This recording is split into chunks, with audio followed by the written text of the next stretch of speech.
Assalamualaikum warahmatullahi wabarakatuh. Halo semuanya, jumpa kembali dengan saya, Kang Restu. Apa kabar kalian semua? Semoga kalian selalu sehat, baik, dan tentunya dimudahkan segala urusannya oleh Tuhan Yang Maha Esa. Amin amin ya rabbal alamin. Oke, seperti biasa, kali ini saya akan menceritakan sebuah kisah horor. Dan bagi kalian yang baru bergabung, jangan lupa klik tombol subscribe-nya. Klik juga lonceng notifikasinya serta like video ini agar kalian semua tidak ketinggalan cerita-cerita menarik dan terbaru, tentunya dari channel kami. Oke, terima kasih. Dan langsung saja tanpa berlama-lama lagi, bagaimana kisahnya? Ini dia ceritanya. Mirna membuka pintu rumahnya dengan perlahan. Dari engsel tua seakan ikut mengeluh pagi itu.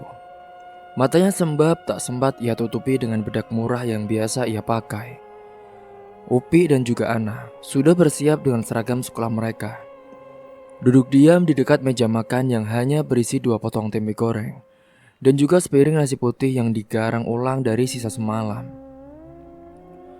Mirna hanya memandang mereka sejenak, lalu membuka lemari kecil yang ada di pojok ruang tamu, mengambil jaket lusuh berwarna abu dan juga helmnya yang sudah mulai kusam.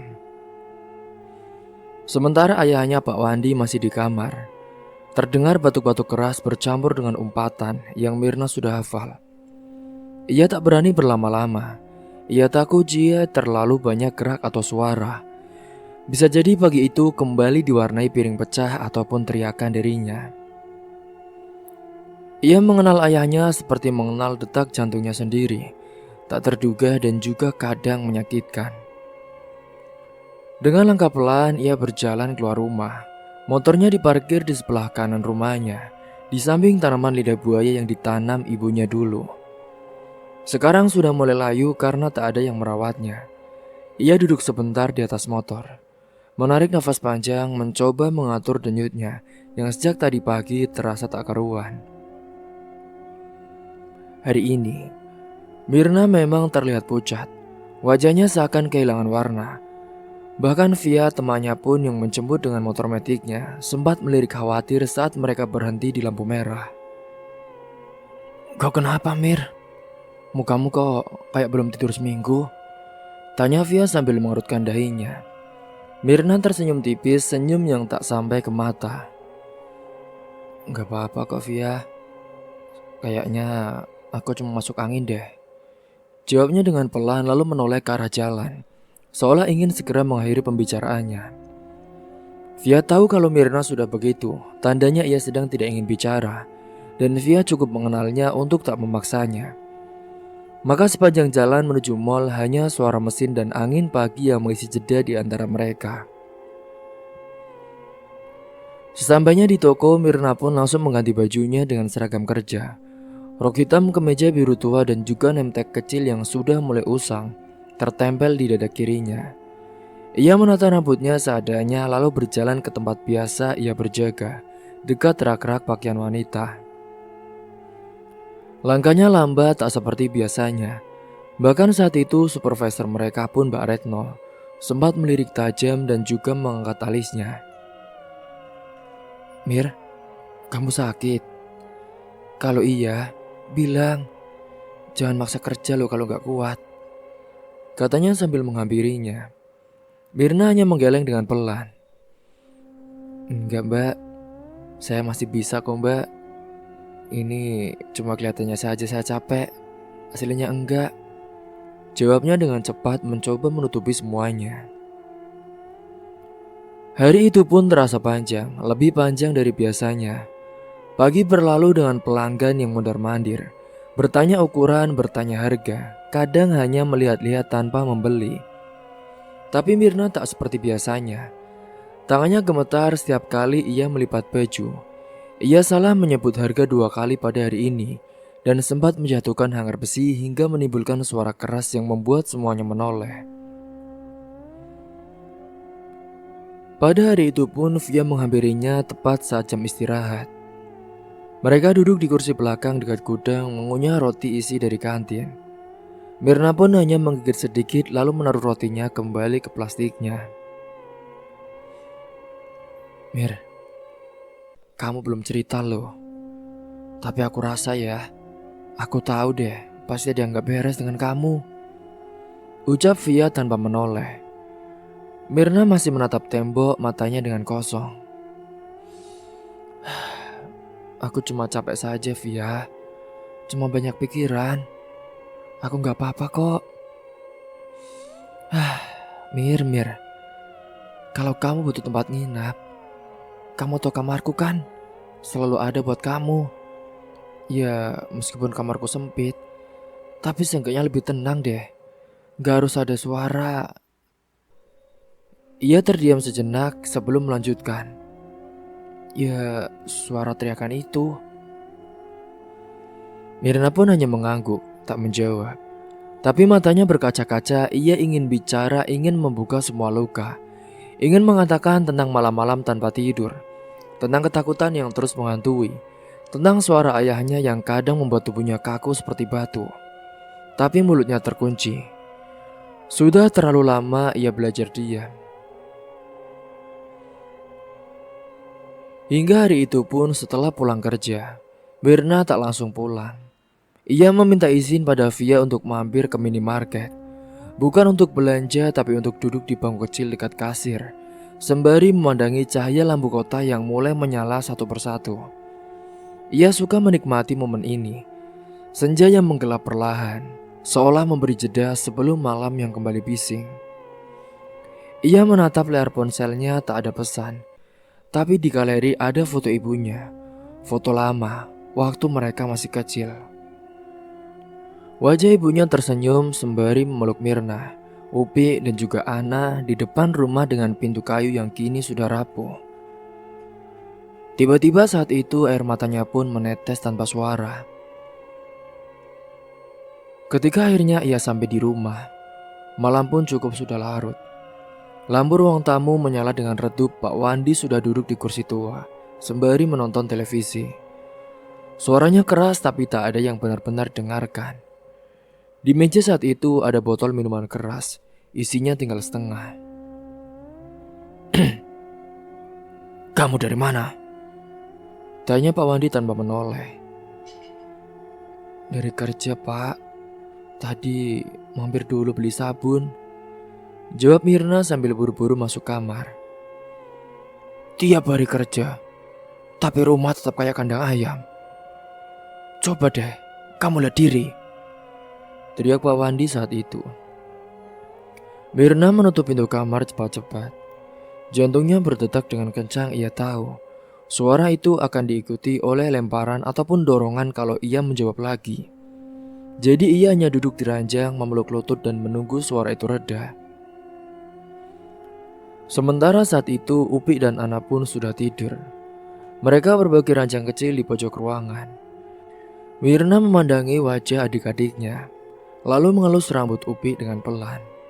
Hatinya terasa sakit mencubit. Ia ingin mereka bisa tidur nyenyak setiap malam, tanpa takut terbangun oleh suara pintu banting ataupun benda pecah yang dilakukan oleh ayahnya. Setelah hari sudah mulai semakin larut, besok dia harus kerja lagi. Ia tahu, tapi tubuhnya terasa lelah. Bukan hanya karena berdiri seharian atau pelanggan yang cerewet, tapi ditambah dengan beban yang menumpuk. Semua yang ia simpan rapat-rapat di dada terasa begitu menyesakan. Singkatnya pada keesokan harinya, wajah pucat itu pun kembali datang. Via sudah menunggu di ujung gang seperti biasa. Tapi kali ini saat Mirna naik ke boncengan, ia langsung memeluknya dari belakang sejenak sebelum jalan. Mir, kamu yang kuat ya. Mirna menggenggam tangan Via di pinggangnya dengan erat, tak berkata apa-apa. Tapi dalam genggaman itu ada banyak hal yang tersampaikan. Tentang lelah yang ditahan, tentang rasa ingin menyerah yang perlahan berubah jadi tekad. Di toko hari itu Mirna tetap bekerja, tetap tersenyum pada pelanggan, tapi tubuhnya kian lemah. Dan kini pada sore harinya itu, ia bahkan sempat jatuh terduduk saat mengambil kardus dari gudang. Mbak Retno yang mendengar dan melihatnya pun buru-buru datang menghampiri dan menyuruhnya untuk pulang lebih awal. Ya ampun, Mirna, kamu istirahat saja ya.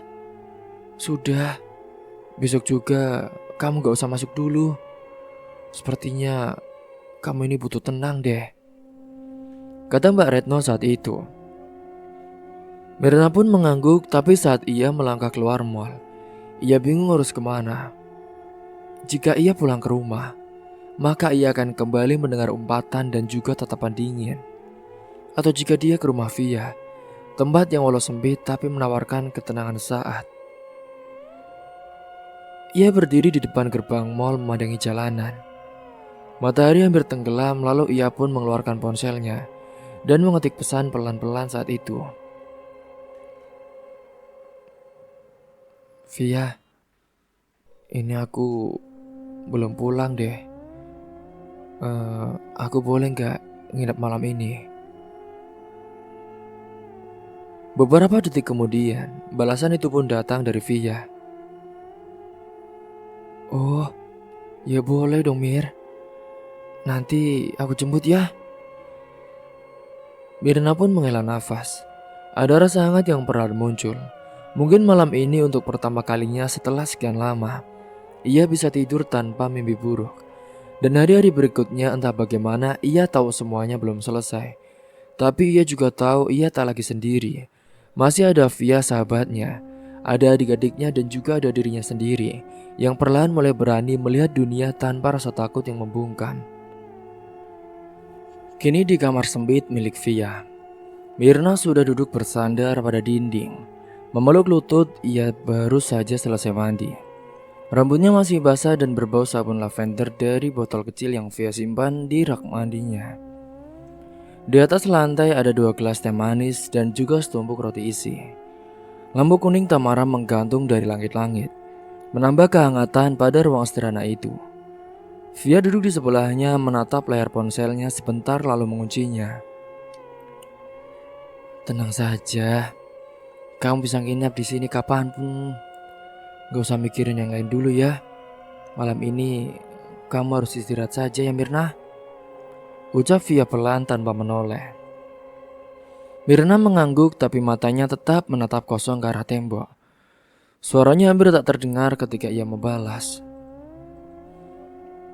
Aku cuma capek Via. Badanku capek, hatiku juga kayak kosong. Via hanya mengangguk pelan. Ia tahu malam ini bukan waktunya banyak bertanya. Ia tahu bahwa memeluk keheningan kadang lebih membantu daripada ribuan kata. Di rumah kecil di ujung gang itu, 2 anak kecil duduk di pojokan ranjang, saling berpelukan ketakutan. Di rumahnya Ana dan Upi malam itu mereka sudah diberi uang oleh Mirna sebelum ia berangkat kerja. Ia juga bilang kepada adiknya, ini nanti untuk beli lauk ya. Jangan lupa kunci pintu kalau aku belum pulang.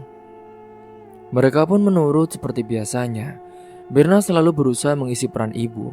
Bahkan saat tubuhnya sendiri nyaris tak mampu untuk berdiri. Tapi malam itu berbeda. Pak Wandi pulang lebih awal dari biasanya. Jaketnya terbuka, rambutnya acak-acakan. Wajahnya merah karena minuman yang sudah mulai masuk ke tubuh sejak sore. Ia membuka pintu dengan kaki menendang sandal, lalu melempar tas kain kecil ke lantai. Mirna! Mirna! Di mana sih ini anak? Mirna! Teriaknya sambil memandangi ruang tamu yang sepi. Tak ada jawaban saat itu, hanya suara kipas angin tua yang berdengung di sudut ruangan. Pak Wandi pun langsung menuju kamar anak-anak. Ia mengetuk pintu dengan keras. Dok, dok, dok. Buka. Pi, cepat buka. Di mana kakak kalian? Upi pun melirik Ana. Tubuh mereka gemetar, mereka tahu suara itu. Mereka tahu apa artinya jika tak dijawab. Tapi mereka juga tak tahu harus bilang apa. Mirna tak pulang, hanya pesan singkat sore tadi yang bilang mereka beli makan dan juga kunci pintu. Sementara ayahnya terus mulai menggedor-gedor pintunya. Dok, dok, dok. Jangan main-main ya. Cepat buka pintunya. Ana pun mulai menangis. Ubi sebagai kakaknya memeluknya dengan erat. Sudah Ana, jangan buka. Jangan. Diam saja. Ayo, kita tidur saja, bisiknya. Tak lama kemudian saat itu suara benturan keras pun terdengar dari ruang tamu. Pak Wandi meraih kursi plastik dan melemparnya ke dinding. Ia pun menggerutu menyebut nama Mirna berkali-kali. Mengumpat, mendang pintu dapur, membuka lemari dan juga membanting isinya ke lantai. Kau pikir kau bisa lari ya? Dasar anak kurang ajar, teriaknya. Ia pun berjalan mondar-mandir sekali menyentuh sakunya, mencari uang yang ia harapkan akan diberikan Mirna malam itu. Malam ini ia sudah janjian dengan teman-teman lamanya yang biasa main di tempat karaoke di belakang pasar untuk minum dan juga berjudi. Tapi kali ini Mirna tidak pulang, jadi uang itu pun juga tidak ada. Ia yang semakin marah pun ponselnya diambil. Ia lalu menghubungi Mirna. Sekali tak dijawab, 2 kali masih tak diangkat. Hingga ketiga kalinya, nada sambung panjang pun lalu mati. Wah, sialan. Gak diangkat juga rupanya nih anak, ceritnya sambil membanting ponselnya ke lantai. Baterai pun terlempar ke kolong meja. Di kamar kecil itu malam itu Upi dan Ana hanya bisa memeluk diri masing-masing. Tangis tertahan, nafas tercekat, mereka tak berani membuka pintu. Di luar suara botol pecah, suara kayu terbanting, dan juga suara teriakan yang makin lama makin tak jelas. Mereka hanya ingin malam ini segera berakhir. Sementara itu di rumah Via, ponsel Mina pun terus bergetar. Ia melihat layar itu menyala untuk kesekian kalinya, menampilkan nama ayah di sana. Tapi ia tak bergerak, tak berusaha menjawabnya. Bahkan wajahnya pun tetap tanpa ekspresi, hanya tangan yang kini mulai gemetar sedikit. Mirna, dia nelpon lagi, tanya Via hati-hati. Mirna pun mengangguk dengan pelan. Iya Via, kamu gak mau jawab? Kalau aku jawab, dia pasti marah. Kalau gak aku jawab, dia juga tetap marah. Kamu takut dia nyakitin adik-adikmu? Mirna menatap Via, kali ini matanya dengan basah. Aku selalu takut Via, setiap hari. Tapi aku juga gak bisa terus pulang dengan hati hancur. Aku juga manusia. Via mendekat dan memeluknya, hangat lembut tanpa tekanan. Mirna membiarkan tangisnya tumpah membasahi baju Via, membiarkan dadanya bergetar untuk pertama kalinya tanpa menahannya. Aku cuma mau mereka aman. Aku rela gak pulang, asal mereka makan dan asal mereka aman, ucapnya di sela tangis. Semakin malam semakin larut. Di rumah itu Pak Wandi pun akhirnya tertidur di kursi ruang tamu. Botol kosong di tangan kanan, ponsel tanpa baterai di sebelah kakinya. Rumah berantakan, pecahan gelas di lantai pun berserakan. Lemari terbuka, kipas menyala tanpa arah. Ana dan Upi akhirnya tertidur di kamar kecil mereka. Kelelahan karena ketakutan tetap memeluk satu sama lain. Sementara di tempat lain, Mirna memejamkan mata di atas kasur Via. Tak nyaman, tapi jauh lebih aman, jauh dari jeritan, jauh dari tangan yang ringan. Ia tahu besok pagi mungkin ia harus kembali, mungkin harus menghadapi amarah yang menunggu. Tapi malam ini, hanya malam ini, ia ingin merasa tenang. Ponselnya saat itu tetap bergetar hingga larut, lalu akhirnya berhenti. Sunyi menggantikan bising. Di dua rumah yang berbeda, dua dunia saling berseberangan. Yang satu tenang, yang lain rusak oleh amarah. Tapi di antara keduanya ada satu hal yang sama. Rasa takut tak pernah sepertinya pergi. Ianya bersembunyi menunggu waktu untuk kembali muncul. Dan Mirna, ia belum selesai bertarung. Ketika pagi datang perlahan, Sinar matahari menembus sela-sela jendela rumah Via yang masih sepi. Mirna sudah bangun sejak subuh. Wajahnya masih letih tapi matanya kini lebih tenang. Meskipun kantung matanya membiru karena kurang tidur dan juga lelah yang menumpuk berhari-hari. Ia berdiri di depan kaca kecil di kamar Via, menyisir rambutnya pelan lalu mengambil tas selempang kecil yang ia bawa semalam. Via muncul dari dapur membawa 2 cangkir teh hangat. "Mir, kamu gak mau sarapan dulu?" Mirna menggeleng. "Makasih Via, aku harus cepat pulang deh. Aku mau ketemu Ana dan Upi sebelum mereka ke sekolah." Via memaksakan senyum. Ia tahu Mirna akan tetap pergi meskipun ditahan sekalipun. "Ya sudah, kalau ada apa-apa telepon aku ya." Mirna mengangguk dan sebelum melangkah keluar, mereka pun berpelukan sebentar. Sekilas saja, tapi cukup membuat dada Mirna terasa sedikit ringan. Ia berjalan cepat ke arah gawang rumahnya. Tapi tak langsung masuk, ia berdiri di ujung gang. Menunggu tak lama, saat itu 2 tubuh kecil pun muncul dari tikungan jalan. Dengan seragam sekolah yang sedikit lusuh tapi sudah rapi. Ubi menggendong tasnya sendiri sedangkan Ana, ia memegang roti di tangannya. "Ubi, Ana," panggil Mirna setengah berbisik. Kedua adiknya menoleh. Saat melihat wajah Mirna, mereka berlari menghampiri dan langsung memeluknya dengan erat. Wajah mereka seperti menemukan matahari setelah malam panjang yang gelap. Kakak kemana semalam kak? Kami takut loh kak. Bapak marah-marah gak jelas malam," ucap Ana sambil menahan tangis. Mirna berlutut memeluk keduanya dengan erat. "Maaf ya dek, kakak semalam cuma butuh tempat aman sebentar. Tapi kalian gak apa-apa kan?" "Kami di kamar terus kak. Bapak marah-marah terus banting-banting barang. Kami gak berani keluar," jawab Upi dengan menunduk. Mirna membuka tasnya mengambil uang saku yang ia siapkan. Lalu ia berikan ke Ana dan Upi. "Ini buat makan di sekolah ya. Jangan lupa beli minum juga. Kamu jangan khawatir, kakak kuat dan kalian juga harus kuat ya. Sekolahnya yang rajin." Mereka mengangguk walau mata keduanya berkaca-kaca. Mirna mengecup kening mereka satu persatu, lalu menggiring mereka perlahan keluar gang. Ia memastikan keduanya berjalan aman ke arah jalan besar, ke tempat mereka biasa menunggu angkot. Setelah itu pun Mirna menarik nafas panjang dan berbalik. Ia mulai melangkah pulang.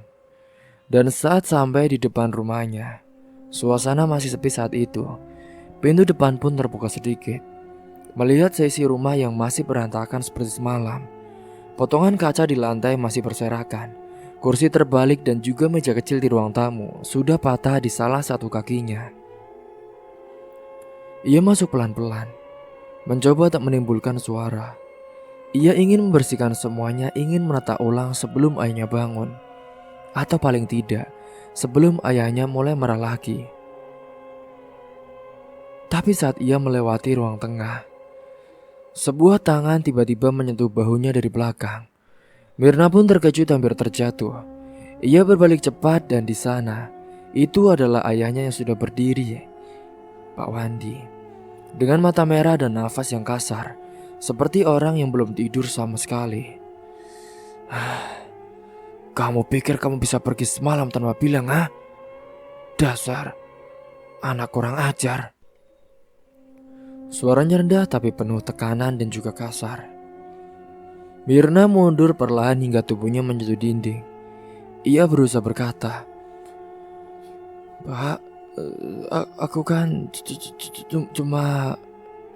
"Diam, gak usah banyak alasan," bentak Pak Wandi lalu melangkah maju.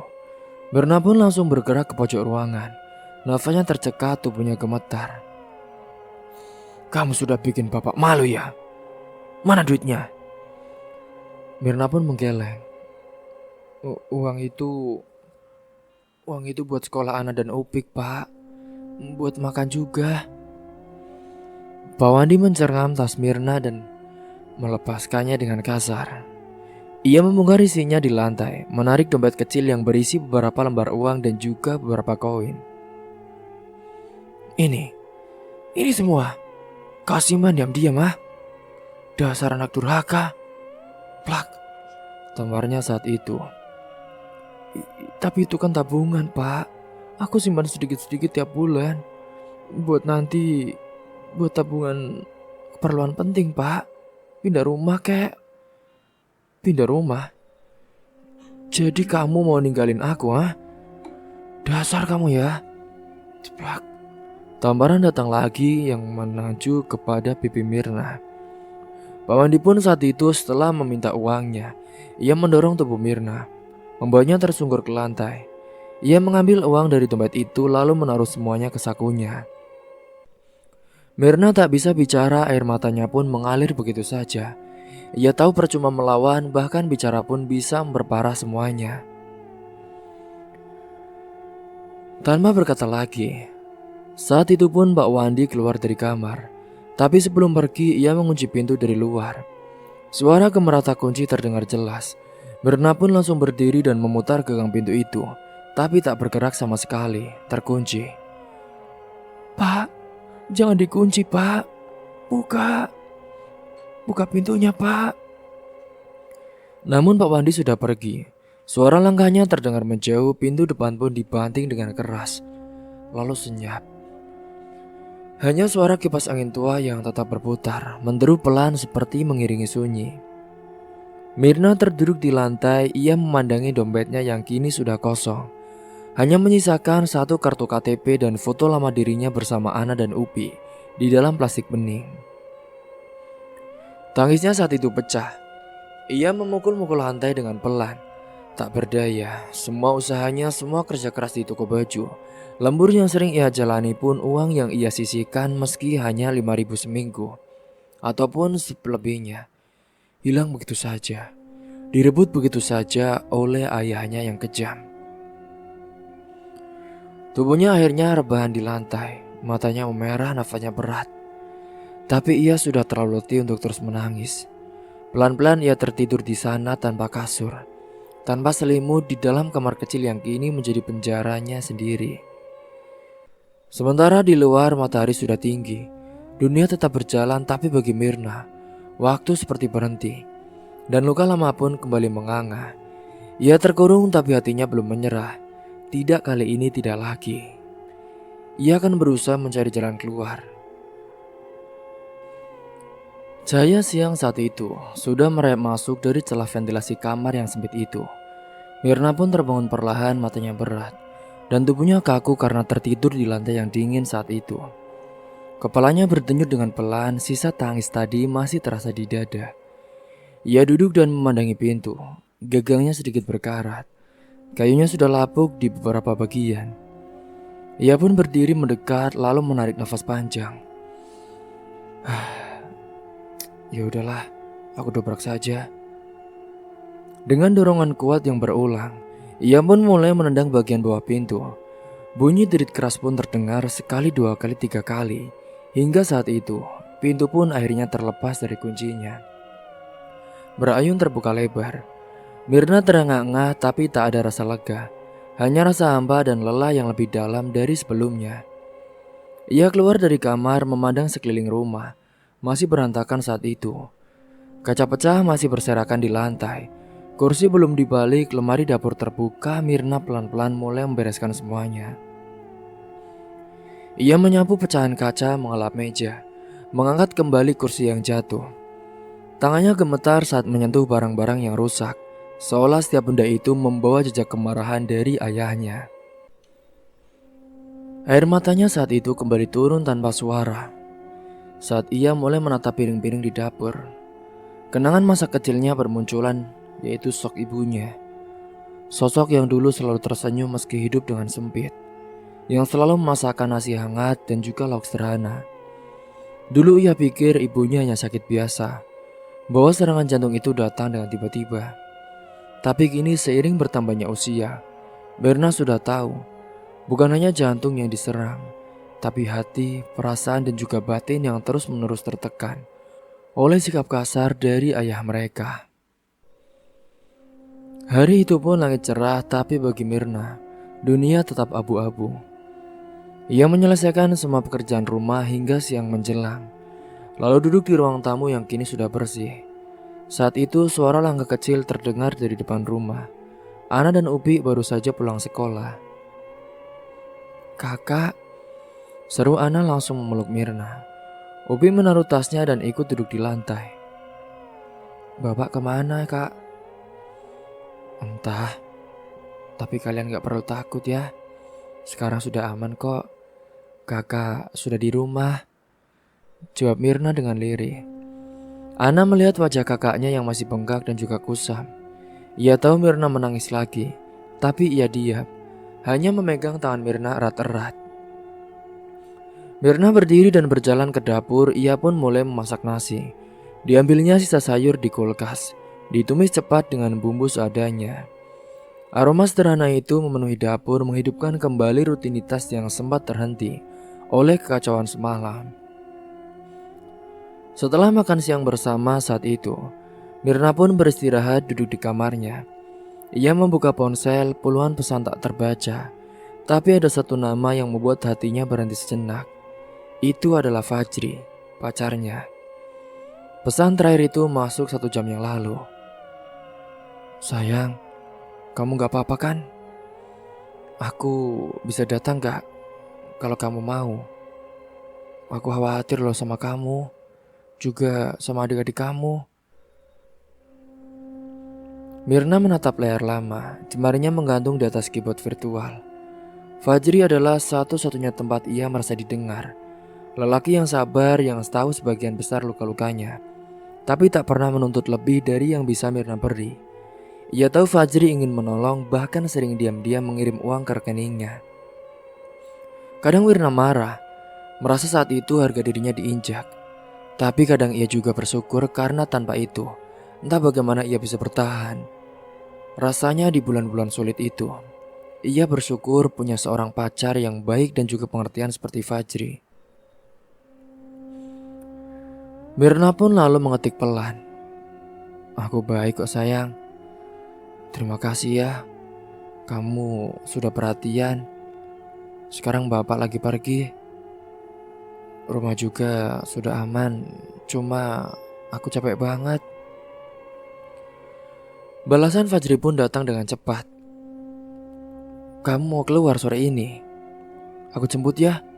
Kita jalan-jalan aja, biar kamu tenang." Mirna menatap pesan itu lama. Ia ragu, tapi kali ini tubuh dan hatinya benar-benar lelah. Ia ingin keluar dari rumah itu walau hanya sebentar. Ia pun membalasnya lagi. "Ya sudah, nanti jemput aku ya, jam 4. Waktu berlalu saat matahari mulai condong ke barat. Mirna pun berdandan cepat, hanya kaos sederhana dan celana jeans yang bersih. Rambutnya dikunci rapi, wajahnya tak berdandan dengan banyak. Hanya lip balm dan juga bedak tipis. Ia pamit pada Ana dan Upi, meminta mereka tetap di rumah saja dan juga mengunci pintu. Tak lama kemudian saat itu suara motor pun terdengar di depan rumah. Fajri berdiri di sana dengan senyum tenang. Helm cadangan pun di tangannya. "Masya Allah, masih cantik saja ya pacarku, walaupun lelah," katanya saat melihat Mirna keluar. Mirna pun tersenyum samar, ia langsung naik ke motornya. "Ah, kamu ini bisa saja sih. Makasih ya, udah mau datang." Hingga setelah itu mereka pun melaju pelan di jalanan desa yang lengang. Angin sore mengelus wajah Mirna seolah menghapus sedikit luka-luka yang belum mengering. Tak banyak kata yang keluar, hanya musik pelan dari speaker ponsel Fajri dan juga suasana tenang yang mereka ciptakan bersama. Mereka saat itu akhirnya berhenti di sebuah taman kecil pinggir kota itu. Duduk di bangku kayu memandangi matahari yang mulai tenggelam. Mirna menyandarkan kepalanya di bahu Fajri. Kini untuk pertama kalinya dalam beberapa hari, ia merasa aman. "Sebenarnya aku pengen cerita banyak deh sama kamu. Aku di sini sayang. Gak perlu sekarang, tapi kapanpun kamu siap. Mirna menatap langit dulu. Ia selalu bertanya kenapa hidupnya seperti ini. Tapi hari itu ia mulai menyadari, mungkin tak semua hal bisa dijawab saat itu juga. Tapi selama masih ada yang peduli, masih ada jalan untuk tetap berdiri. Sore itu pun hanya angin yang menjadi saksi bahwa ia ingin menjadi gadis biasa, yang mencintai, dicintai dan bisa tertawa tanpa takut kapan amarah datang. Meskipun hanya sebentar, ia ingin mengingat rasa itu. Untuk bertahan, untuk terus hidup. Karena ia tahu masih banyak yang harus ia selamatkan. Saat itu pun, waktu sudah malam, lampu rumah menyala redup saat motor Fajri berhenti di depan. Setelah dia bersama Mirna tadi berjalan dan juga mampir ke warung. Saat itu jam sudah menunjukkan pukul 8 malam. Mirna pun turun dengan membawa 2 bungkus plastik putih berisi bakso untuk Ana dan juga Upi. Hatinya agak tenang setelah beberapa jam keluar, menghirup udara segar bebas dari tekanan rumah. Tapi rasa itu pun langsung menghilang ketika suara pintu dibuka dengan keras. Fajri baru pamit, namun saat itu Pak Wandi sudah berdiri di depan rumah. Wajahnya sudah terlihat tak ramah sejak awal. Matanya menyipit menatap Fajri yang turun dari motor. "Siapa kamu, ha? Berani-beraninya kamu bawa anak perempuan keluar malam-malam?" Bentaknya dengan keras, membuatnya Mirna langsung menoleh. Fajri pun berusaha tetap tenang. "Maaf Pak, saya teman Mirna. Kami cuma makan bakso kok Pak. Ini saya antar pulang." Pak Wandi melangkah cepat mendekat dengan tatapan tajam. "Gak usah sok-sopan kamu ya. Anak gadis ini punya ayah. Bukan bisa kamu bawa seenaknya. Minggir, pulang sana," ucapnya. Mirna pun mencoba menengahi. "Pak, sudahlah Pak. Dia kan cuma..." "Diam ya kamu," bentaknya pada Mirna. Suaranya menggetarkan malam. Fajri pun mengangguk pelan pada Mirna. "Aku pulang dulu ya Mir." Ia pun naik ke motornya dan pergi tanpa kata lain. Hanya suara mesin motor yang menghilang di kejauhan. Mirna berdiri sebentar mematung. Hatinya sakit tapi tak bisa berbuat apa-apa. Ia masuk ke rumah menahan nafas. Di ruang tengah saat itu Ana dan Upi sudah duduk dengan 2 mangkuk bakso hangat di depan mereka. Pak Wandi pun mengambil 1 mangkuk dan mulai makan tanpa permisi. "Lain kali ya, kamu tuh jangan jalan-jalan lagi ya. Apalagi sama cowok. Bapak gak suka," ucapnya sembari mengunyah baksonya. Mirna pun menunduk. "Iya Pak, maaf." Ia tahu menjawab pun tak akan mengubah apapun. Malam itu terlalu tanpa percakapan. Ana dan Upik menyelesaikan makan mereka dan masuk kamar lebih awal. Mirna juga masuk ke kamarnya, meletakkan tas dan berganti pakaian. Ia duduk di kasur sambil menatap layar ponsel. Tak ada pesan masuk. Ia ingin menghubungi Fajri, mengucapkan maaf tapi rasanya tidak sanggup. Mungkin nanti saja. Rumah pun sudah sunyi dan jam dinding sudah menunjukkan pukul 1:20 dini hari saat itu. Setelah semuanya sudah tertidur, Mirna yang masih belum tertidur dengan lelap tiba-tiba mendengar suara motor tua dari kejauhan, lalu berhenti tepat di depan rumahnya. Mirna terbangun dari tidurnya. Beberapa detik kemudian, suara pintu pun digedor dengan keras. Dok, dok, dok, dok, dok. Mirna bangun dan membukakan pintu. Itu adalah ayahnya yang baru pulang. Bau alkohol langsung menyergap hidungnya begitu pintu terbuka. Ayahnya berdiri dengan mata merah, berjalan oleng dan mulut setengah terbuka. "Pak, sudah malam, masuk saja dulu," bisik Mirna sambil mencoba menahan pintu. Pak Wandi mendekat tubuhnya limbo. "Mirna, kamu ini anak durhaka ya?" Gumamnya, suaranya berat karena mabuk. "Kamu Kamu harus layani bapak ya. Kamu tadi pergi sama cowok kan? Ucapnya dengan ngawur saat itu. Mirna pun mundurkan diri, rasa takut menyergap. Pak, bapak mabuk. Bapak istirahat saja yuk pak. Masuk ke kamar. Namun saat itu, ayahnya justru semakin dekat, tangan kasarnya memegang bau Mirna. Kamu cantik sekali ya, kayak ibu kamu. Tapi ibu kamu dulu juga keras kepala, gak nurut sama aku, makanya dia sakit, makanya dia mati. Dan sekarang rasanya aku ingin sekali bermain dengan ibu, yaitu kamu. Mirna pun mundurkan diri, rasa takut menyergap saat itu. Pak, udah pak, ayo tidur. Namun Pak Wandi terus mendekat, dan kali ini gerakannya tak lagi seperti ayah yang mabuk. Tangannya menyenggram tangan Mirna lebih erat dan nafasnya kasar. Mau kemana kamu? Kamu milik aku, kamu anak aku. Gak boleh sama siapa-siapa. Mirna pun panik, ia berusaha melepaskan diri. Pak, lepaskan pak. Bapak udah gak waras. Tapi genggaman itu makin kuat. Mirna pun terjatuh ke lantai saat mencoba melepaskan diri. Saat itu pun, malam hari itu pun, Mirna ditampar dengan keras dan ada pingsan. Malam itu pun menjadi malam yang mengerikan bagi Mirna. Karena saat itu, ayahnya melakukan tindakan keji kepada Mirna. Dan setelah saat itu, ayahnya yang sudah merasa puas, tiba-tiba saat itu, anaknya Ana tiba-tiba bangun. Pak, lagi apa pak, berhenti? Kasihan kakak. Untung saja saat itu, semuanya sudah selesai dan Pak Wandi pun juga sudah memakai baju-bajunya. Hingga saat itu, malam itu panjang di balik pintu kamar yang terkunci. Mirna pun saat itu yang sudah sedikit bangun, ia tidak tidur. Ia hanya duduk memeluk adiknya, menatap langit-langit dengan air mata yang tak berhenti turun.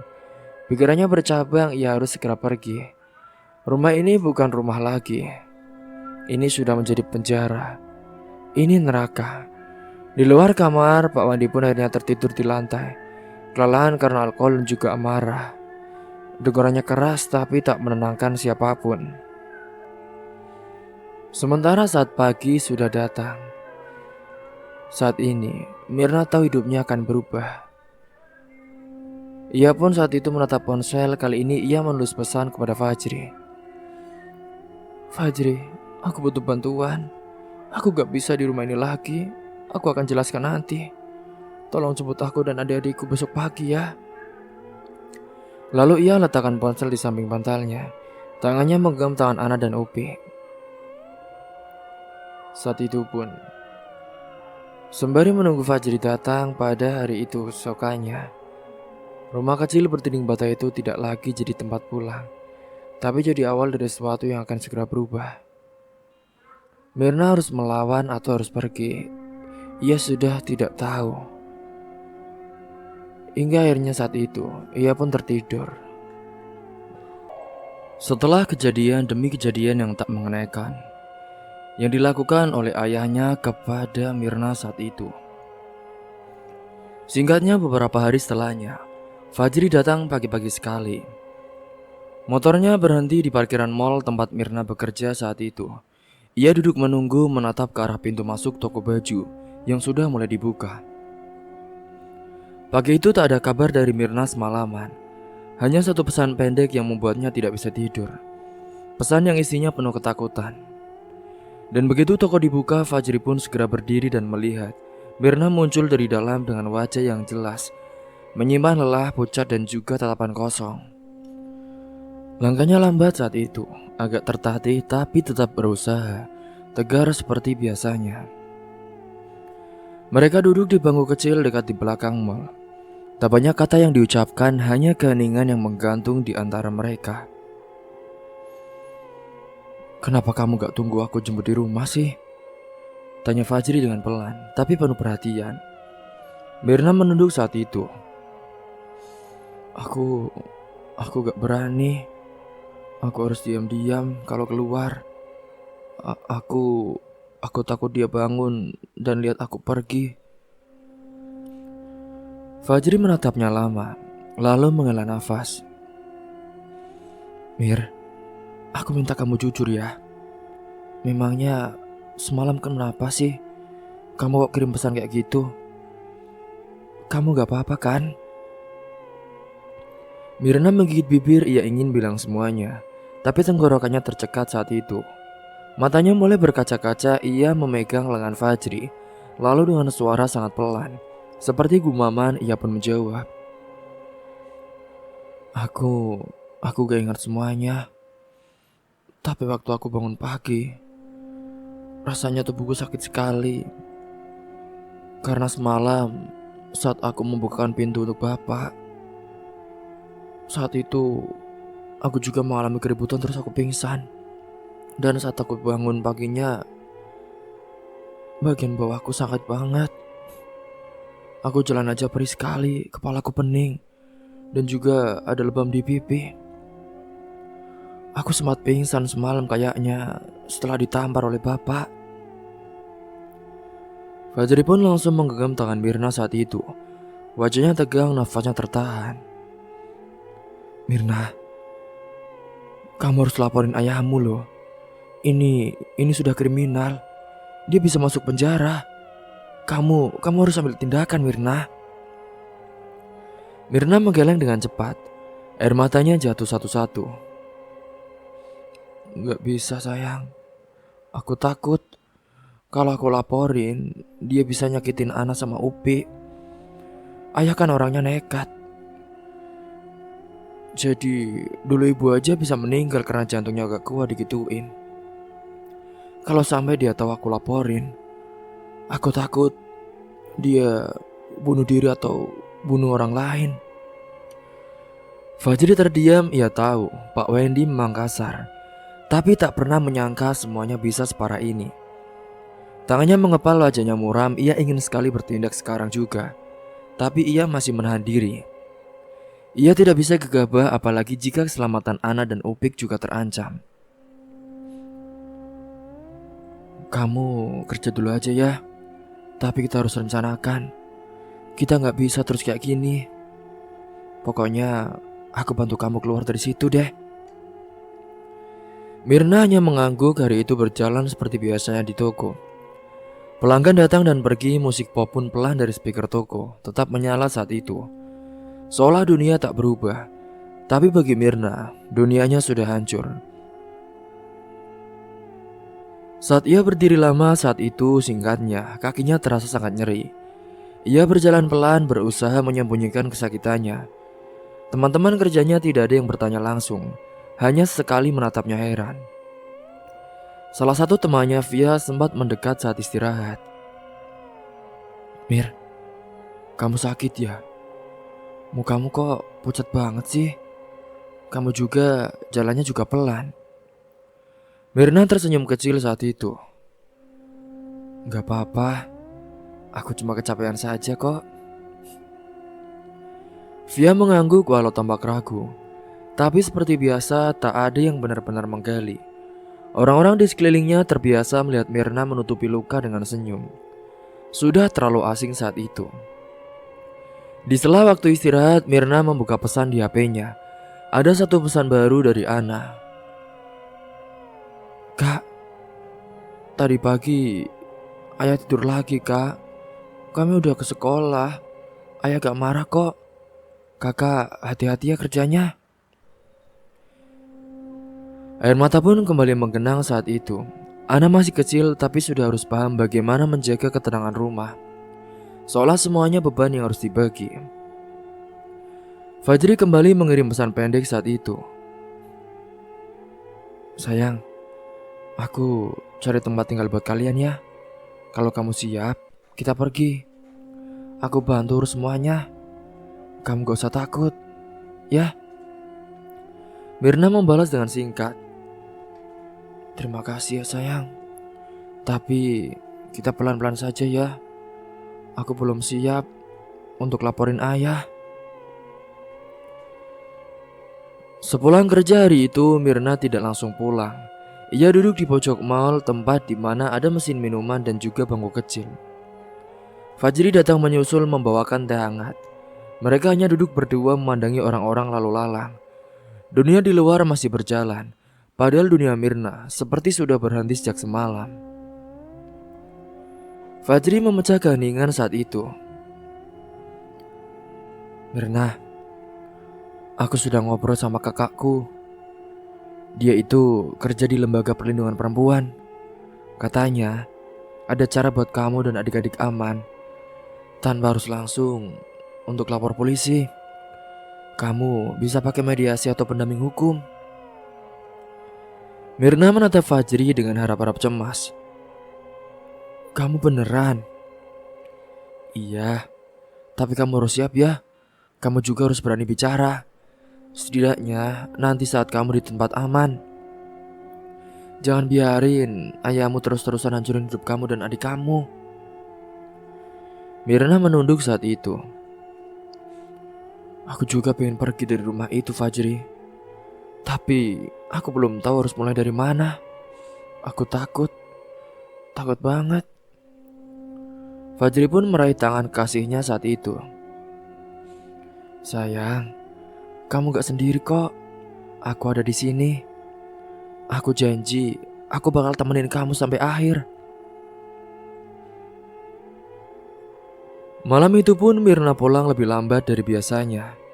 Saat sampai rumah, Pak Wendy sudah tidur atau pura-pura tidur. Saat itu rumah sepi, Ana dan Upik pun sudah tidur di kamar. Mirna mengecek mereka, mencium kening keduanya, lalu masuk ke kamarnya sendiri. Ia duduk di ujung ranjang, membuka ponsel dan kembali membaca pesan dari Fajri. Pesan itu memberinya kekuatan bahwa di luar sana masih ada orang yang peduli, bahwa masih ada harapan. Ia pun mulai menulis sesuatu di catatan ponselnya. Semua yang terjadi dari awal sampai malam itu, semua perlakuan ayahnya, semua rasa takut, luka dan juga air mata. Ia menulis semuanya agar tidak lupa. Agar suatu hari saat ia cukup kuat, ia bisa menunjukkannya pada dunia. Kini setelah ia menulis satu paragraf demi satu paragraf, hingga akhirnya ia pun menangis lagi. Tapi kali ini bukan karena takut, tapi karena sedang mempersiapkan keberanian. Malam itu pun Mirna tidur dalam posisi duduk, dengan HP masih menyala dan layar catatan yang terbuka.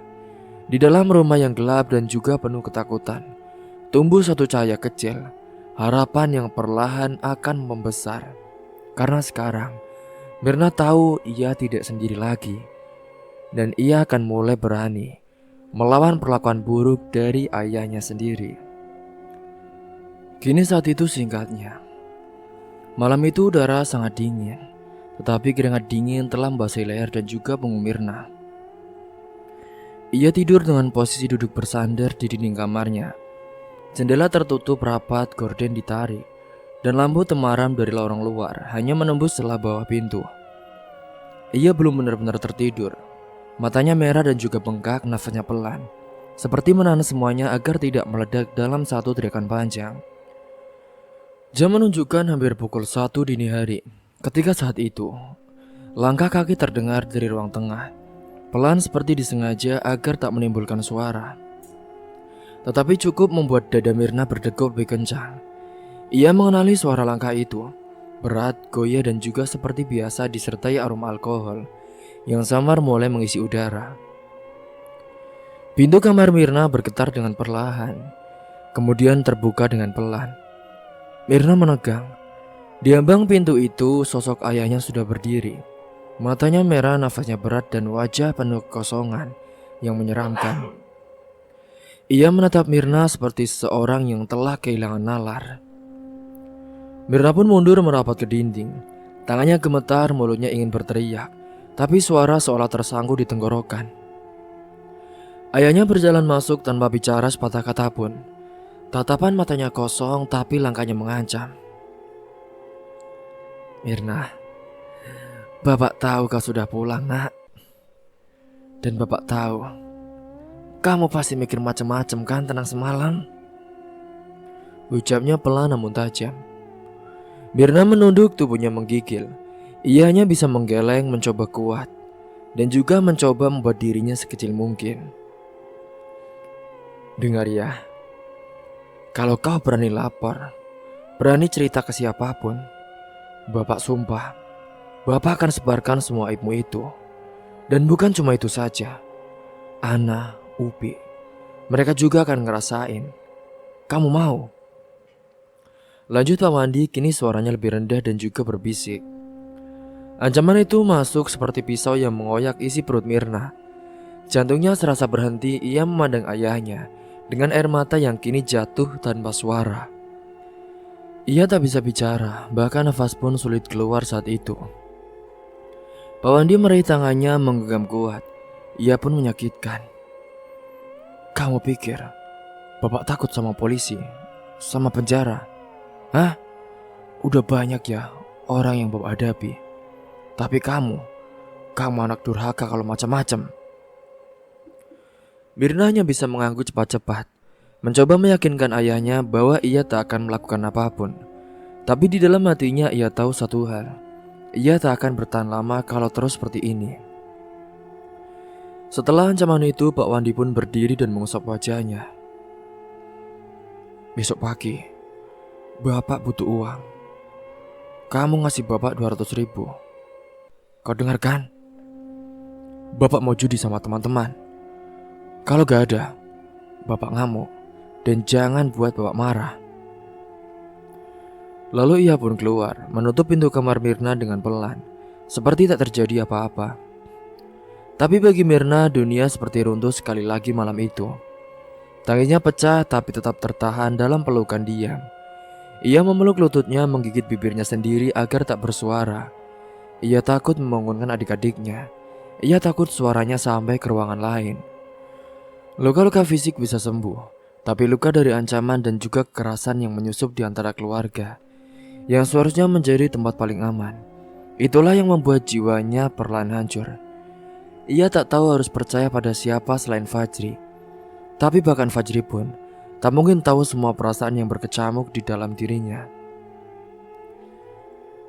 Sekitar pukul 3 dini hari, Mirna baru mulai bisa tidur. Tapi tidurnya gelisah diselimuti mimpi buruk. Mimpi ibunya menangis mencoba meraih dirinya dari jauh, tapi tertutup oleh bayangan ayah tinggi dan juga gelap.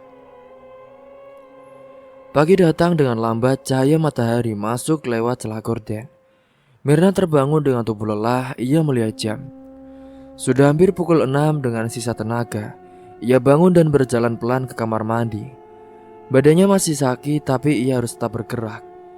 Ada adik-adik yang harus disiapkan ke sekolah. Sementara Ana dan Upik, ia keluar dari kamar mereka. Masih dengan seragam setengah rapi, wajahnya mereka cerah, polos, tak tahu apa yang sedang dihadapi oleh kakaknya. Kakak masak nasi ya? Tanya Upik sambil mengucek mata. Iya sayang, itu kakak juga bikinin telur juga buat kamu, jawab Mirna dengan suara lembut, selembut mungkin meski hatinya sudah remuk.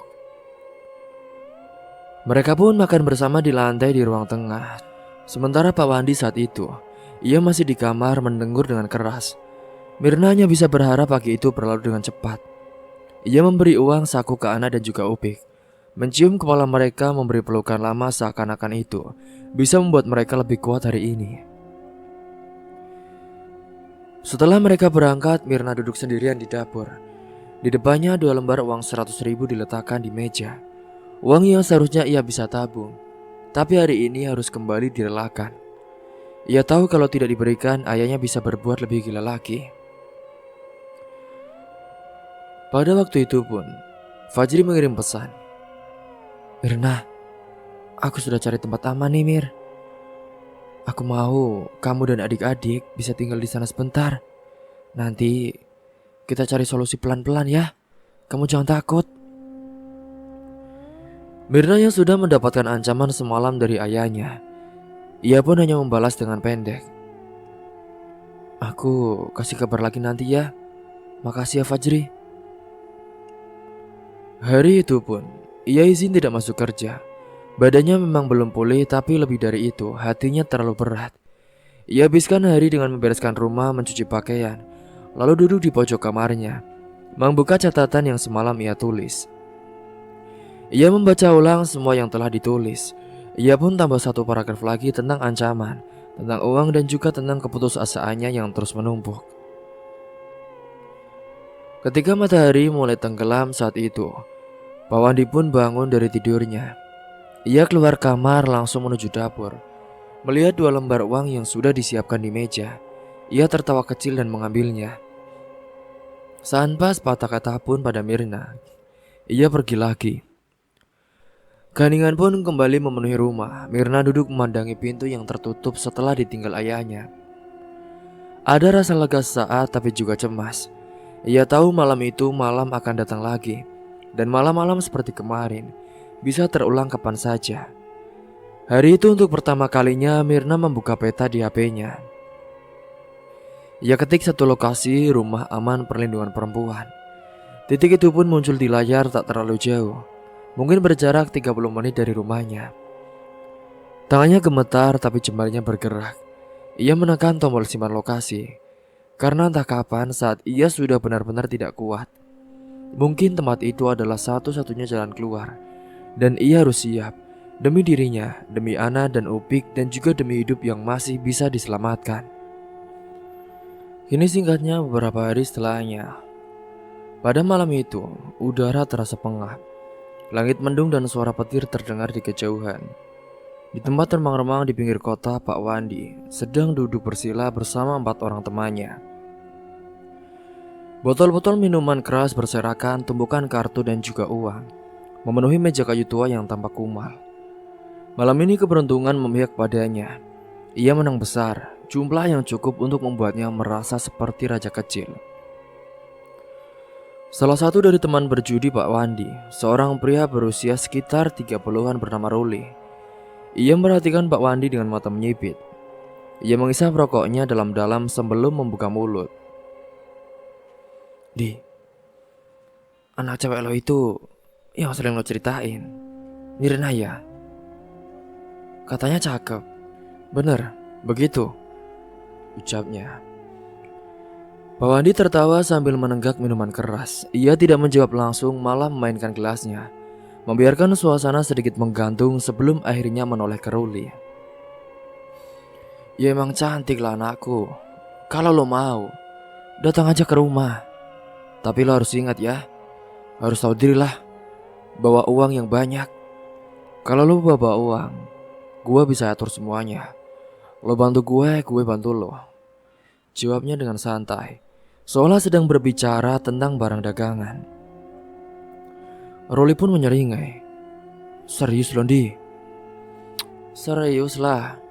Dia kan belum nikah. Lo main cantik, bikin dia lulu, siapa tahu cocok. Lagian gue juga butuh duit. Kau kan menang banyak malam ini, jadi bagi rezekilah sama gue." Obrolan kotor itu berlanjut sambil tertawa-tawa. Tidak ada sedikit pun rasa bersalah di wajah Pak Wandi. Tidak ada rasa malu berbicara tentang anak kandungnya, seolah barang yang bisa ditukar dengan uang dan juga kesenangan. Menjelang tengah malam, Roli dan 2 temannya pun ikut ke rumah Pak Wandi. Mereka berjalan sedikit semboyongan, berisik dan membawa bau alkohol yang menyengat. Saat pintu rumah dibuka, suasana gelap dan sunyi menyambut mereka. Ana dan Upik sudah tertidur di kamar. Mirna yang baru saja saat itu selesai mencuci pakaian dan sedang melipat baju di kamarnya, terkejut ketika mendengar suara gaduh dari depan. "Mirna, bikin minum buat tamu." Suara ayahnya menggema dari ruang tengah. Dengan jantung berdebar saat itu, Mirna pun melangkah keluar kamar. Ia mengenakan daster sederhana, rambutnya dikuncir asal. Wajahnya pucat ketika melihat ayahnya datang bersama 3 lelaki asing. Ia menunduk dalam, hatinya penuh kecemasan. Namun ia tak berani melawan. "Cepatlah, lama sekali sih," bentak ayahnya. Mirna mengangguk pelan lalu menuju dapur. Ia menyalakan lampu dan mulai menyiapkan air panas untuk kopi. Namun saat itu, Tiba-tiba ada langkah kaki berat terdengar yang mendekat. Itu Ruli masuk ke dapur, menutup pintunya perlahan. Mirna pun langsung menoleh saat itu. "Hei, boleh kenalan dulu nggak?" ucap Ruli sambil mendekat. Suaranya dibuat sehalus mungkin tapi nadanya menjijikan.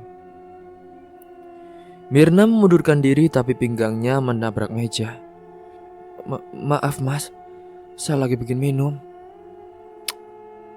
"Tadi ayahmu bilang ya, kamu ini gadis baik, pintar, cantik, dan juga bisa menyenangkan, memuaskan kalau tahu caranya." Mirna membeku saat itu. Rasa ngeri merayap dari ujung kaki hingga kepala.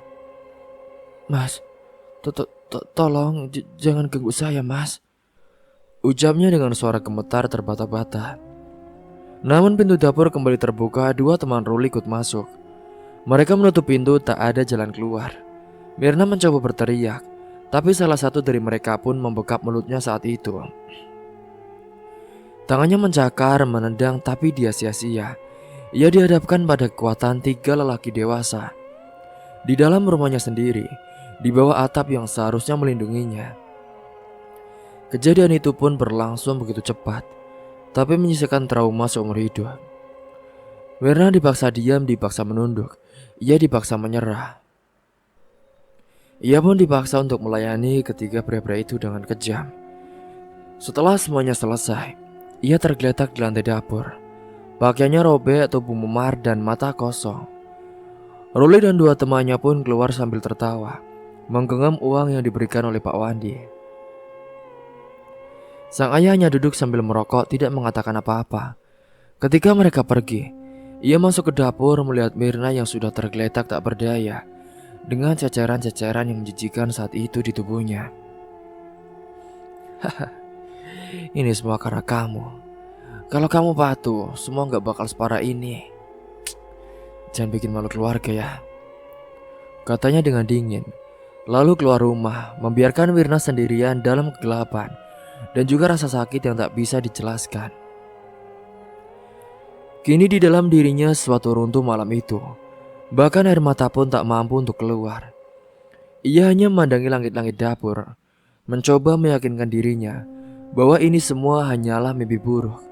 Tapi rasa sakit yang nyata, bau keringat, darah, dan juga sisa-sisa penghinaan membuatnya sadar bahwa ini semua adalah tindakan nyata dan juga kejam. Malam itu pun Mirna tidak tidur, ia tidak bergerak. Tubuhnya kaku, jiwanya hancur. Cahaya pagi menyelinap masuk lewat jendela kecil di atas dapur, tapi tidak membawa kehangatan. Hanya kenyataan baru yang lebih gelap dari malam sebelumnya. Pagi harinya Ana dan Opik bangun lebih pagi dari biasanya. Mereka bertanya di mana kakaknya, tapi Mirna tak menjawab. Ia hanya memandangi mereka dari dapur dengan mata kosong. Fajri pun mengirim pesan saat itu. "Kamu baik-baik saja, Mir? Aku mimpi buruk semalam. Aku khawatir sekali sama kamu loh, Mir." Tak ada balasan dari Mirna. Ia menatap layar ponselnya lama sekali. Sebelum akhirnya ia mengetik singkat. "Kita harus bicara hari ini." Siangnya setelah memastikan ayahnya tak di rumah, Mirna berjalan pelan ke tempat kerja saat itu. Ia tidak masuk kerja, hanya ingin bertemu Fajri. Ketika Fajri melihatnya, ia pun langsung panik. "Mirna, ya Tuhan, apa yang terjadi sama kamu, Mirna? Kamu kenapa begini?" Mirna tidak langsung menjawab. Ia memeluk Fajri, tubuhnya gemetar. Aku gak kuat lagi, Jri. Bapak, mereka, bisiknya dengan terbata. Fajri membawa Mirna ke tempat lebih sepi, sebuah rumah kosong milik temannya yang sedang kosong. Di sana Mirna pun menceritakan semuanya. Air mata tak berhenti mengalir setiap kata yang keluar, seperti luka yang sobek dipaksa dari dalam dirinya. Fajri mendengarkan dengan wajah yang sulit digambarkan, antara marah, sedih, dan juga bingung. "Mir, ayo kita lapor. Aku temenin kamu. Aku jamin kamu dan adik-adikmu pasti aman kok." Tapi Mirna masih ragu saat itu. Kalau dia nekat, Ana dan Upik bisa celaka, aku takut. Aku gak mau mereka ngalamin apa yang aku alami. Setelah Vidya bertemu dengan Fajri, hari itu pun ia benar-benar sudah tak memiliki semangat hidup lagi. Ia bingung harus bagaimana lagi. Ia sudah tidak kuat menjalani hari-harinya, harus memberikan uang kepada ayahnya, mengurus adiknya, dan juga dengan ia yang sekarang sudah kotor seperti ini. Singkat cerita, saat itu angin sore menerpa wajah Mirna saat ia berjalan menyusuri trotoar sempit menuju sebuah apotek kecil di ujung jalan. Langkahnya lambat, seolah setiap langkah membawa beban yang tak tertanggungkan. Hari itu pikirannya penuh oleh satu kekhawatiran besar yang tak bisa ia abaikan lagi. Perutnya sering mual, tubuhnya lemas, dan yang paling menakutkan, siklus haidnya tak datang selama 2 bulan. Semua tanda itu jelas, tapi tetap saja ia berharap itulah hanya efek stres, hanya kelelahan, hanya trauma yang membuat tubuhnya kacau. Namun harapan itu runtuh ketika ia melihat 2 garis merah terang pada alat tes kehamilan di toilet umum, tak jauh dari apotek. Tangannya gemetar, tes itu jelas. Ia pun hamil. Tubuhnya lemas, lututnya nyaris tak mampu menahan berat tubuh. Ia terduduk di lantai mencoba bernafas, tapi dadanya sesak, matanya berair. Aku hamil. Tidak mungkin. Tidak, bisiknya pelan nyaris tak terdengar. Air matanya jatuh satu persatu. Rasanya dunia menghantamnya tanpa ampun. Bayangan ayahnya malam-malam gelap di dapur, juga suara lelaki asing yang mengoyak harga dirinya, semua itu kembali seperti film rusak yang diputar berulang. Ia memeluk lututnya, ingin menghilang dari dunia, ingin berteriak keras mungkin, tapi tak ada suara yang keluar. Ia merasa hancur, tak berguna, dan juga kotor. Setelah hampir 1 jam ia duduk sendiri di sana. Akhirnya ia memberanikan diri keluar. Langit mulai gelap, jalanan ramai, lampu kendaraan menyilaukan. Tapi Mirna berjalan seperti orang kehilangan arah. Pandangannya kosong, telinganya berdenging. Ia tidak mendengar suara klakson keras dari arah kanan, tidak melihat mobil yang melaju cukup kencang di jalur utama saat itu. Hingga Mirna yang juga benar-benar sudah muak dengan hidupnya. Ia juga yang sudah menulis surat yang ditinggal di kamarnya. Hari itu pun menjadi hari terakhir hidupnya di dunia. Ia tertabrak oleh mobil dengan keras. Kepalanya hancur, tubuhnya remuk saat itu. Tubuh Mirna pun terpental ke pinggir jalan, orang-orang berteriak. Lalu lintas ketika kacau. Seorang pria dari dalam mobil pun langsung keluar dengan panik. 10 menit kemudian saat itu, suara sirene ambulans meraung. Petugas medis segera turun dan memeriksa kondisi Mirna. Mereka bekerja cepat. Salah satu petugas berkata, "Ini sangat mengerikan." Sementara di sisi lain saat itu Fajri merasa gelisah. Ia merasa firasat buruk sejak sore. Pesan-pesannya tak dibalas, teleponnya tak diangkat. Ia mencoba menghubungi teman-teman kerja Mirna, tapi tak ada yang tahu kemana ia pergi. Akhirnya ia pun memutuskan pergi ke rumah Mirna, berharap bisa bertemu atau setidaknya mendapatkan kabar. Di rumah ternyata hanya ada Ana dan juga Upik. Mereka mengatakan bahwa kakaknya belum pulang sejak sore. Fajri pun langsung mencari ke rumah sakit sekitar setelah mendengar kabar dari tetangga tentang kecelakaan di jalan besar dekat apotek. Di rumah sakit itu ia pun akhirnya menemukannya. Mirna terbaring di ranjang UGD, kepalanya diperban, tangan kirinya digips, dan ada selang infus tangannya. Matanya masih terpejam saat itu. Hingga setelah sampai saat itu di rumah sakit, memang saat itu Mirna ternyata telah meninggal dunia dengan keadaan tubuhnya yang sudah hancur. Kepalanya hancur dengan tertabrak mobil begitu keras. Sementara Fajri saat itu hanya bisa menangis dengan keras melihat kasihnya meninggal dengan tragis. Dengan begitu mengerikan, ia tahu ini semua adalah sebab dari kelakuan keji ayahnya. Hingga saat itu pun dokter datang menemui Fajri. Dokter pun juga bilang kepada Fajri bahwa Mirna saat itu juga dalam keadaan hamil. Mendengar itu pun Fajri semakin marah dan semakin dendam kepada ayah dari Mirna. Ia tak pernah menyangka bahwa tindakan keji itu benar-benar sudah membuat kekasih dari Fajri itu mengalami hidup yang mengerikan dengan akhir yang sangat mengenaskan. Kini singkatnya saat itu, jenazah pun dibawa rumah kepada Fajri untuk dibawa ke rumah duka. Sampainya di rumah saat itu, adik mereka Ana dan Upik menangis kejer ketika melihat saat itu ambulan datang membawa jenazah dari kakaknya. Sementara saat itu Pak Wandi, dia pun langsung kabur. Ia tak ingin terlibat dalam apapun urusan itu. Ia tahu pasti saat itu Mirna bisa saja sudah melakukan hal-hal yang nekat, termasuk bunuh diri, yang membuat saat itu ia meninggal dengan mengerikan. Hujan turun saat itu perlahan saat jenazah Mirna dimasukkan ke dalam liang lahat. Suasana pemakaman penuh isak tangis dan wajah-wajah duka. Fadri berdiri paling depan, mengenakan pakaian serba hitam yang basah oleh hujan. Tangannya gemetar saat menaburkan bunga terakhir di atas tanah basah itu. Di sampingnya saat itu singkatnya Ana dan Upik memeluk satu sama lain dengan erat. Tubuh mereka gemetar menahan kesedihan yang terlampau besar untuk usia mereka. Beberapa tetangga ikut hadir terdiam, menunduk menahan emosi, melihat nasib gadis baik yang selalu berlihat sabar. Kini hanya tinggal lama di batu nisan sederhana.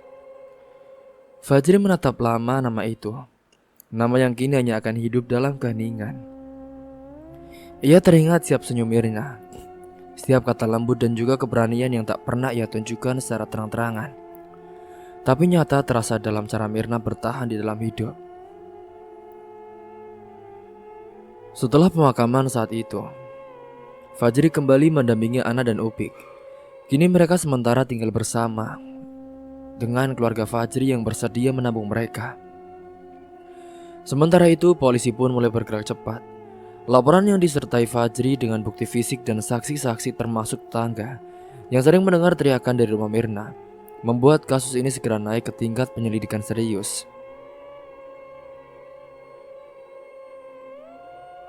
Pak Wandi yang sejak hari kematian Mirna menghilang tanpa jejak.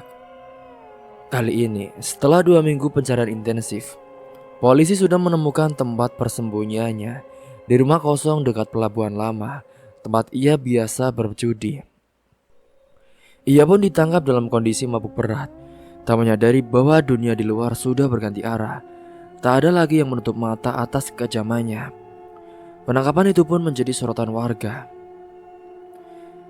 Kisah tragis Mirna, banyak yang kaget dan juga marah, merasa gagal melindungi seorang gadis muda yang setiap harinya mereka lihat bekerja, tersenyum namun menyimpan luka begitu dalam. Kisah Mirna pun menjadi perbincangan, menjadi tamparan keras tentang kekerasan dalam rumah tangga yang kerap tersembunyi di balik dinding rumah yang tampak biasa. Hingga singkatnya saat itu, vonis pun dijatuhkan. Pak Wandi dinyatakan bersalah atas kekerasan dalam rumah tangga yang menyebabkan kematian, serta pelecehan seksual terhadap anggota keluarga. Ia dijatuhi hukuman penjara seumur hidup tanpa kemungkinan bebas bersyarat. Tak ada satupun yang membelanya. Bahkan beberapa teman lamanya pun menjauh, tak ingin dikaitkan dengan kisah besar itu. Wandi tidak sendirian, ia bersama teman-temannya yang dulu ikut melakukan tindakan keji kepada Mirna. Dan setelah semua hukum sudah dilakukan, dan dari segala duka yang pernah ada, mereka memilih untuk menciptakan harapan. Sebab itulah yang Mirna inginkan, sebuah hidup yang lebih baik, yang lebih aman. Untuk semua orang yang pernah merasa tak punya tempat, kini tempat itu ada dan mereka akan menjaganya. Untuk Mirna, untuk cinta yang tak akan pernah mati. Kini Ana dan Upik hidup bahagia bersama dengan keluarga Fajri. Cerita pun tamat. Semoga dari kisah ini kita semua bisa mengambil hikmah dan pelajaran. Mungkin itu saja yang dapat saya sampaikan. Kurang lebihnya mohon maaf apabila ada salah kata ataupun ucapan yang kurang berkenan bagi kalian semua. Sampai jumpa di cerita selanjutnya. Akhir kata, wassalamualaikum warahmatullahi wabarakatuh.